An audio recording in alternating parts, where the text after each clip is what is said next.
would like to invite Viktor T. Toth from Perimeter Institute of Theoretical Physics.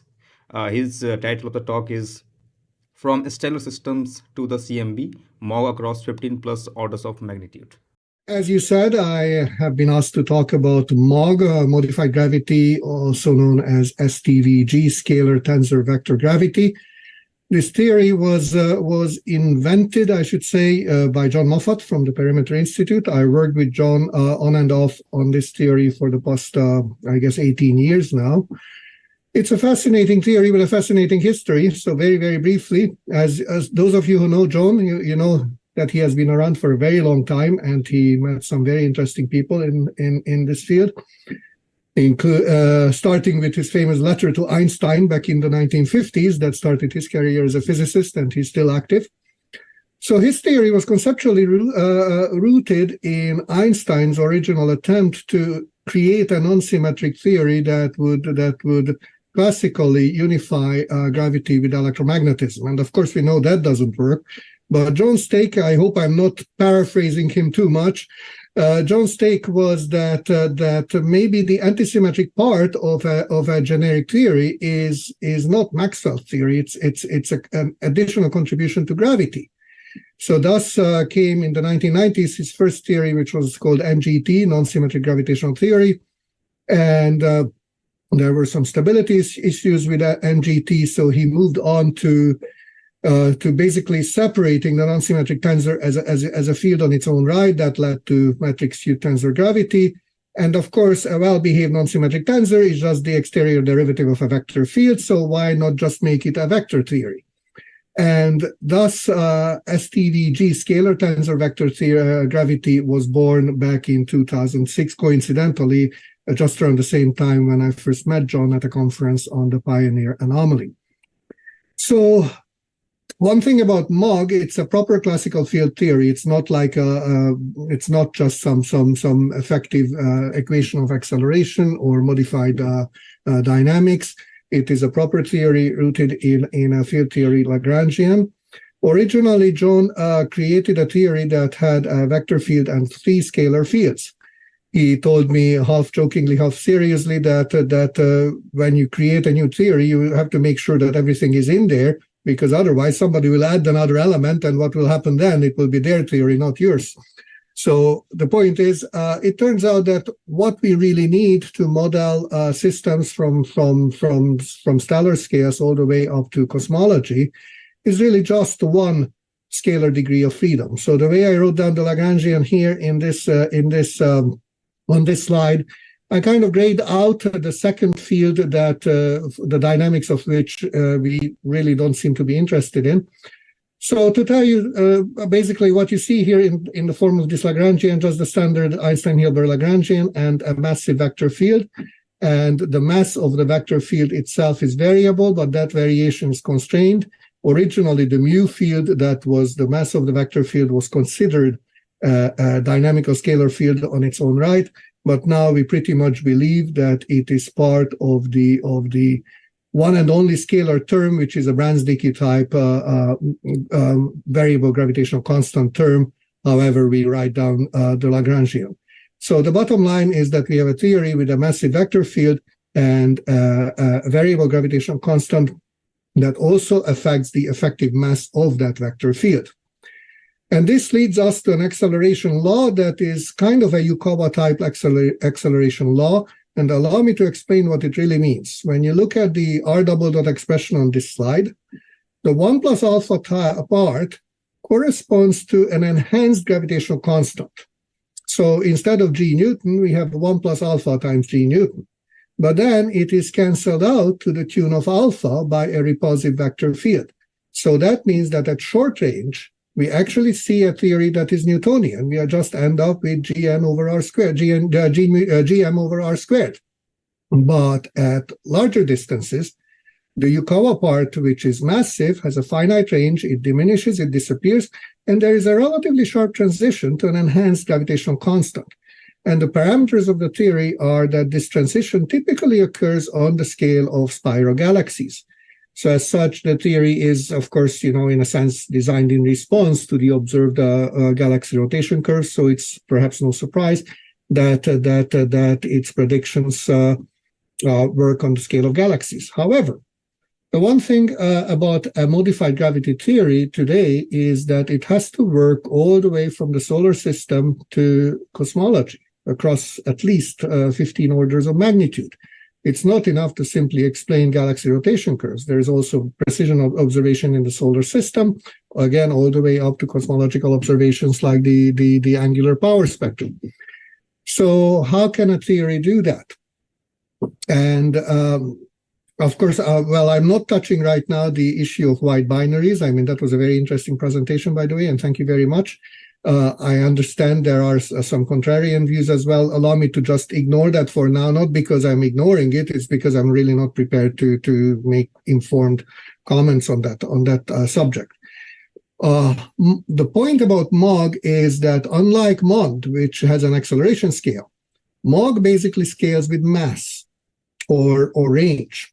So the two theories provide similar results on galactic scales, but on other scales, there's a deviation between the predictions. So in a sense, this might actually lead to observational tests that might distinguish the two classes of theories from one another. As I said, the theory has to work across many orders of magnitude. And in the case of MOG, we pretty much predict no deviation for smaller systems. We have done a study many years ago on globular clusters. And we found that globular clusters, regardless of size and regardless of density, appear to be Newtonian. And that basically means that even at very low accelerations, there is no apparent deviation from Newtonian behavior in the velocity dispersions of these clusters. So that seems to conflict perhaps with the wide binaries, but it also seems to agree with the MOG, which pretty much predicts that alpha, that famous parameter that characterizes deviation from Newtonian physics, is very close to zero for small systems. It only starts to kick in for systems that are at least 10 to the 7 solar masses or larger. And when it kicks in, the interesting thing is that in a characteristic range characterized by R equals inverse mu, the MOG behavior is pretty much the Tully-Fisher relationship. So it actually offers rotation curves that are consistent with spiral galaxy observations. On smaller scales, again, we expect no significant deviation from Newtonian behavior. This would be in conflict probably with the wide binaries, but let me reserve judgment on that. On the scale of galaxies, MOG actually has some very, very robust predictions of rotation curves that agree with observational data. Here, I included some slides from our published papers, including the famous NGC 1277, which is a massive galaxy but very compact. And because it is very compact, the range is so small that the behavior, the MOG behavior is still Newtonian in that regime, because it would only kick in at larger distances from the center of mass of that galaxy. Moving on, beyond galaxies, there is galaxy clusters, and of course, one of the big challenges for modified gravity was the bullet cluster, and the idea that we have a separation of gas, dark matter, and stellar matter in ways that is supposedly hard to explain for a modified gravity theory. But then again, there was also Abel 520, which seemed to prove the opposite. Now, John Moffat and his then student Joel Brownstein did a study back in the mid-2000s where they showed that the way the MOG repulsive acceleration kicks in, it is actually consistent with the lensing map of the bullet cluster. And later, we also did another study where we showed that Abel 520 is also consistent with the MOG prediction. So these do not seem to be significant challenges to MOG. MOG seems to work well on the scale of clusters. And going beyond clusters, that's when it gets really interesting, because there are, of course, the cosmological observations that we need to worry about, which is the matter power spectrum, large-scale distribution, statistical distribution of matter in the cosmos, and also the angular power spectrum of the CMB. And it turns out that on both counts, MOG behaves pretty well. Concerning the matter power spectrum, a theory with no dark matter would predict in principle the famous unit oscillations, baryonic oscillations. But when you look at how the data are actually collected and analyzed, binned using pairs of, for instance, red galaxies, what we see is that the binning itself wipes out a lot of the apparent oscillation, and much larger samples would be required to see the actual magnitude of the oscillations. Here in the plot, in the left side plot on this slide, you can actually see that the data is pretty flat, and the red curve, that is the MOG prediction, which does show some oscillation at the level of this particular binning, seems to be in decent agreement. So the point is that for now, I think the matter power spectrum is not quite sensitive enough to rule out dark matter free theory, whether it is MOG or whatever else. And on the cosmology side, there is, of course, now the famous Planck observations. I remember I was actually at the Parameter Institute when 18 years ago, the third peak was observed unambiguously in the WMAP data, and everybody was very excited. Well, it turns out that the MOG prediction for the angular power spectrum is very similar to the standard lambda CDM prediction. So again, we seem to be faring reasonably well with respect to that. So what I'm trying to say with all this is that MOG appears to work quite well across all those 15 orders of magnitude. Having said that, I also wanted to mention a few challenges that I personally find important. For starters, when we look at the equations of motion for test particle, we basically postulate a test particle Lagrangian separate from the theory, because of course MOG is not a theory of matter like Einstein's theory, it's just a theory of the gravitational field. How that field interacts with matter is of course quite important. I'm actually working on something on that front. Now, in the solar system, it's one thing to be able to predict Newtonian behavior, but in the solar system, we also have very stringent post-Newtonian data. Everything, from Cassini, from planetary radar ranging, from lunar laser ranging. So we have to be able to meet all those criteria. The scalar parameters of the MOG theory, alpha and mu, we have a derivation that makes alpha and mu dependent on m, the mass of the source, but this derivation is kind of heuristic, and we would like to see a much more robust theoretical relationship between the source mass and these critical parameters of the theory. Having said that, one point in favor of MOG is that unlike several other theories, MOG is not a biometric theory, which means that its predictions with respect to multi-messenger observations like neutron star mergers are pretty robust, because MOG predicts the same propagation velocity for gravitational waves and light. So the same issue that affected a number of gravitational theories that postulated multiple metrics, MOG fares rather well on those ones. So that's pretty much it. I wanted to be very brief because that's my allotted time. So thank you very much for listening, and let me know if there are any questions. Thank you, Victor. It was a nice presentation. Thank you. Questions? Yeah, hi. Thank you for the nice talk. So in fact, I've worked on a couple of papers in MOG, and I would like to ask this question. How many dynamical degrees of freedom does this theory have? When you say 4, because once I asked this question to Professor John Mossat itself, and by looking at the Lagrangian, we know that it's 4, but he mentioned it is 3. So I'm just confused whether it has 3 dynamical degrees of freedom or 4. It has 1 vector degree of freedom, and in the original formulation, it had 3 scalar degrees of freedom. We dispensed with one of them early on because it was not necessary.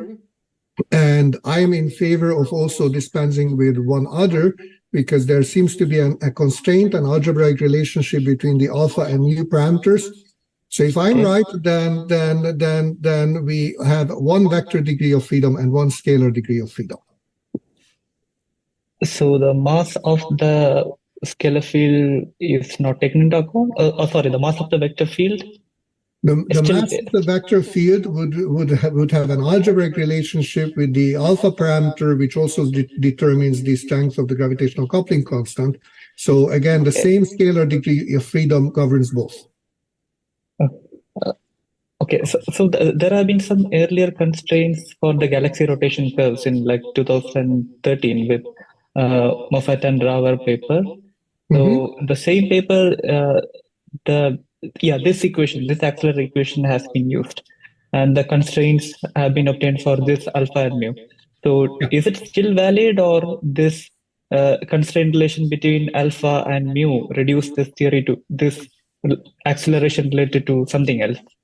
I believe that the equations that you see on this very slide, which basically imply an algebraic relationship between alpha and mu, that those are at least approximately valid, yes. Okay, thank you. Yeah, Eric?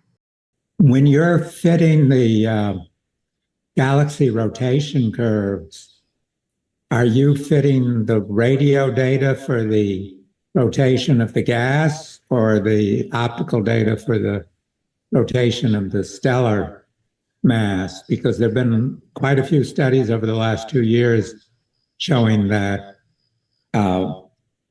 the stars, the rotation curve of the stars in the Milky Way and nearby galaxies turns downward while the rotation curve of the gas is flat. So which one are you fitting? Allow me to evade that question because honestly, I don't remember. I have last worked on galaxy rotation curves specifically more than 10 years ago. So I would have to consult our own papers and the papers that John published with Sorab to be able to answer your question correctly. So allow me to not answer. Simply, I don't remember. I mean, that's my honest answer. Okay. Well, I can say that if it's 10 years ago, it's probably the radio data. Because probably. You're right. Again, I just don't want to say one way or another since simply I don't know. No, I understand. But the significance is the gas is clearly affected by magnetic fields as well as gravitational. So that can explain the flat curves independently of the laws of gravity. But thanks anyway. Thank you. Yeah, Xavier? Yes, hello, I have a couple of questions. The first is that, I find the MOG idea in general quite interesting, although there's obviously, I think, a problem with the small scales and the way the modification disappears at low mass scales below 10 to the 7. I think there is, beyond the wide binaries, substantial evidence of extremely high mass-to-light ratios reported for, say, the ultra-faint dwarf galaxies, which are well below 10 to the 7 solar masses, and apparently exhibit in a classical picture substantial amounts of dark matter. So I was wondering if the other vector fields that have been removed could possibly help extending this sort of gravitational anomaly down to smaller masses. And then finally, my second point is that you mentioned contrarian results regarding the wide binaries. As Q showed, the error structure and statistical method used by Indranil in his latest paper are internally inconsistent. This is something which I'm sure Indranil, who's here, can confirm. And I wanted to ask Indranil, taking the opportunity that he's here, if he has any intention of repeating the study, but addressing this serious point. Thank you. I'm not sure I fully understood your second question. Well, my second question was really aimed at Indranil, I suppose. Well, mainly, first, to make a point that these contrarian views are based on a paper which is internally inconsistent. The error structure of the data being used is inconsistent with the statistical method, details of the statistical method being applied. So that's a point I would make sort of generally. And my first question was, what happens with other substantial evidence for gravitational anomalies in systems at masses below 10 to the 7, like ultra-faint dwarfs? Well, let me comment on that in a strictly like my personal take. I'm always puzzled by ultra-faint galaxies and the data, because the data seem to be all over the place. There are some ultra-diffuse galaxies that seem to be, I forgot the name, almost Newtonian behavior. There are extreme mass-to-light ratios. And I could never escape the thought, like, how certain are we that these are proper virialized systems that are good tests for gravitation? I mean, this is independent of MOG or MOND or any particular theory. I mean, are these good laboratories of studying dynamical behavior of undisturbed systems? So that's one of my concerns regarding that data. The other concern I have is, of course, galaxies seem to sport SMB ages of various sizes, and I have to wonder, like, unless we know, I mean, the same, like, let's say a Sagittarius A star-sized SMB age means nothing in a large spiral galaxy, but in an ultra-faint galaxy completely alters the dynamics of that system. So what I'm trying to say is that I always wonder, like, if the data are as all over the place as it is, that would be a strong point in favor of dark matter, because it's very difficult to find a consistent relationship that would cover all the observational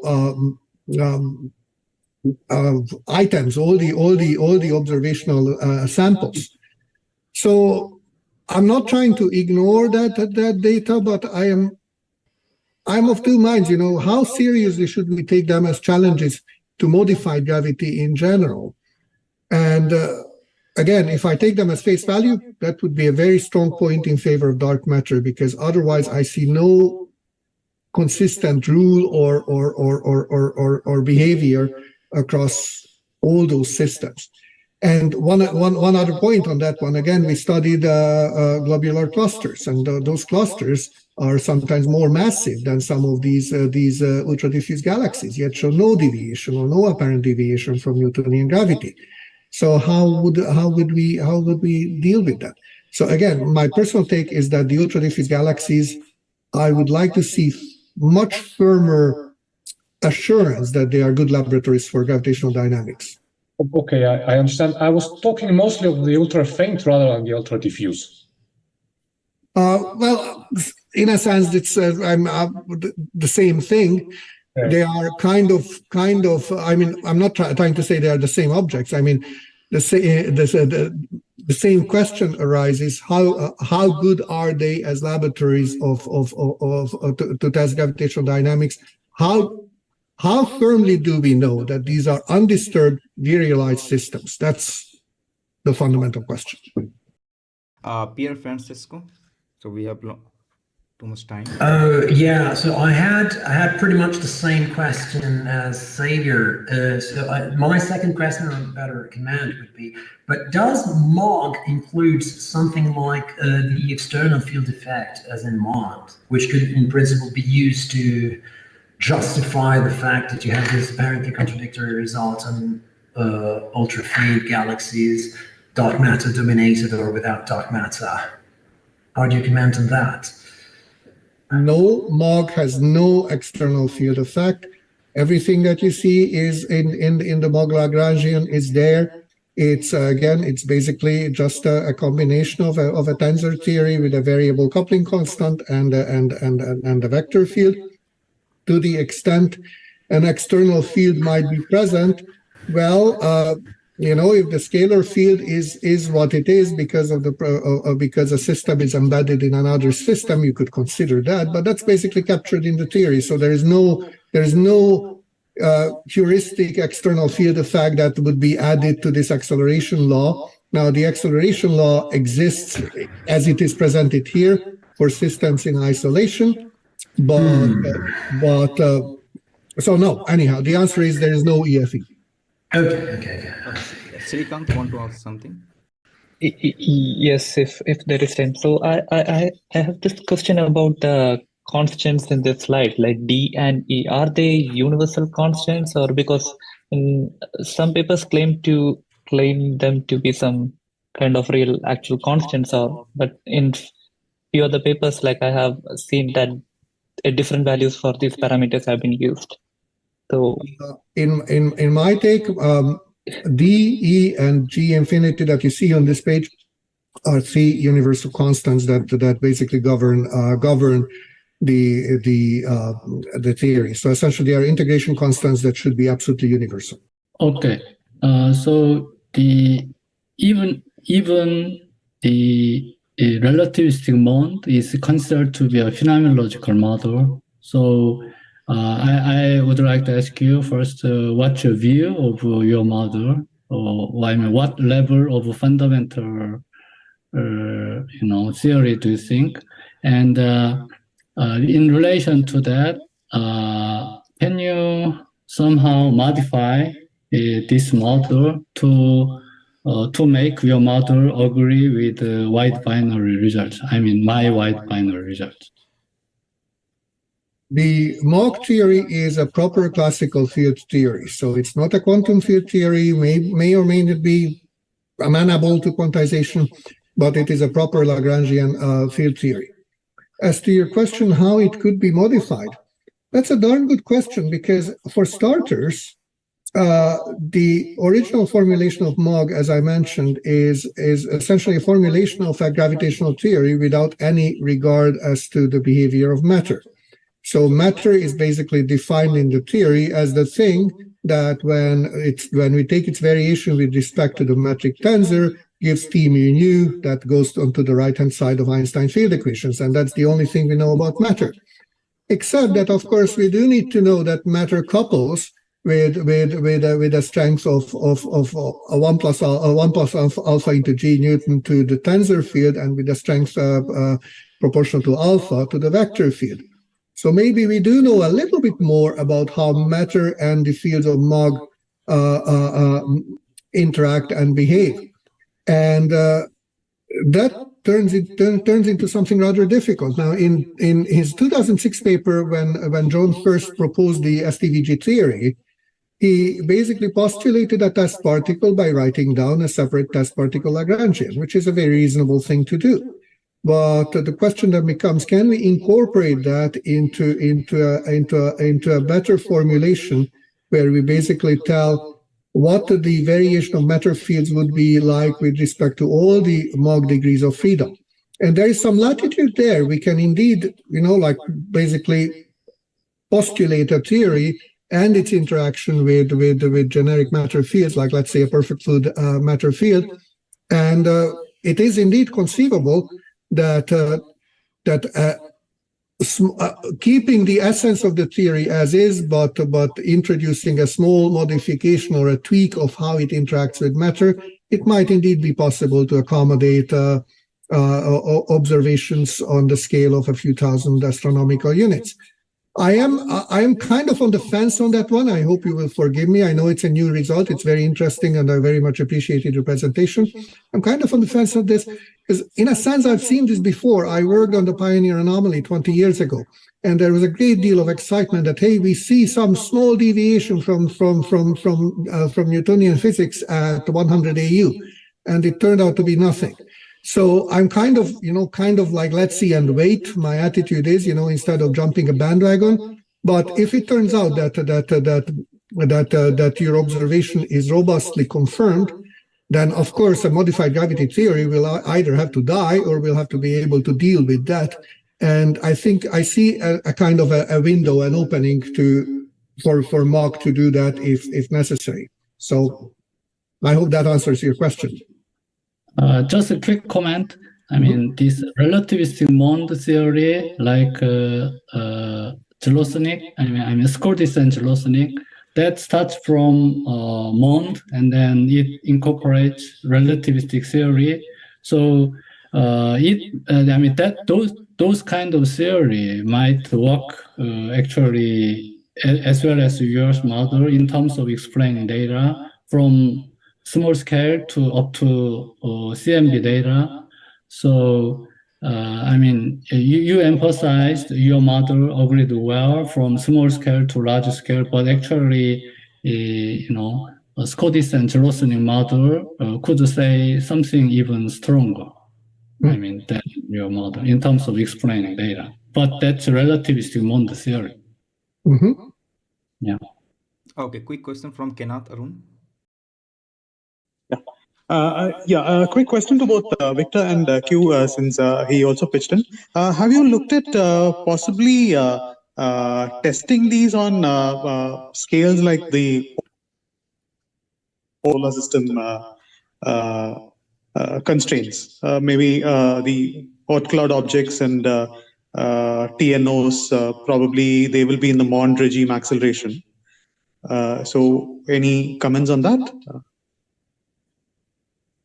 If you're asking me, no, we have not looked at beyond Pioneer. We have not looked at the data on the scale of the outer solar system. No, I don't know what. Let me pass it on to Q to see what he has to say. Wide binaries actually cover from. I mean, in my sample, I used from 200 AU up to 30,000 AU. So it covers a very wide range of acceleration, and it agrees with Newton at small separation up to about 2,000 astronomical units, and then it deviates from Newton at larger separation. So I mean, this is extremely strong result, and it will be confirmed. Actually, I have confirmed already. I myself confirmed, and also Javier confirmed. So up to 2,000 astronomical unit, it is Newtonian, but beyond that, it is deviation. I'm not sure I actually answered your question exactly. I mean, what's your concern? I was just wondering if these kind of results will be applicable to any low acceleration regime.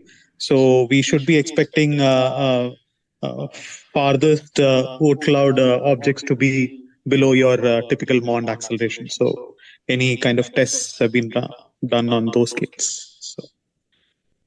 I mean, at low acceleration? Yeah. At low acceleration, the Pavel mentioned this open cluster test. There are so many tests, and also there are external field effect tests in galaxies that happens at low acceleration, about 10 to the minus 11 meter per second squared. So the wide binaries definitely tested low acceleration, gravity, and also there are other methods. And all results actually now converge to the MOND prediction. All right, quick question by Morris. Quick question. Yeah, when I look at your slide 4, you have or maybe correct me if I'm wrong, you have a time-dependent Newton's constant, or it's the relationship is simply a sort of a renormalized gravitational constant? It wasn't quite clear to me. The gravitational constant in the MOND theory is pretty much like it is in Brans-Dicke theory. So it's a scalar field or governed by a scalar field. So it's not so much time dependence. It would be time and space dependence. I suppose it's a 4-dimensional scalar field. The acceleration law that you see on this slide is when we apply the MOND theory to pretty much essentially the static vacuum spherically symmetric case. So in this case, the gravitational constant is going to be, it ends up being strictly dependent on the central mass. So alpha is basically a characteristic of that system that is a function of its mass. So there's no time dependency. Oh, okay. Thanks.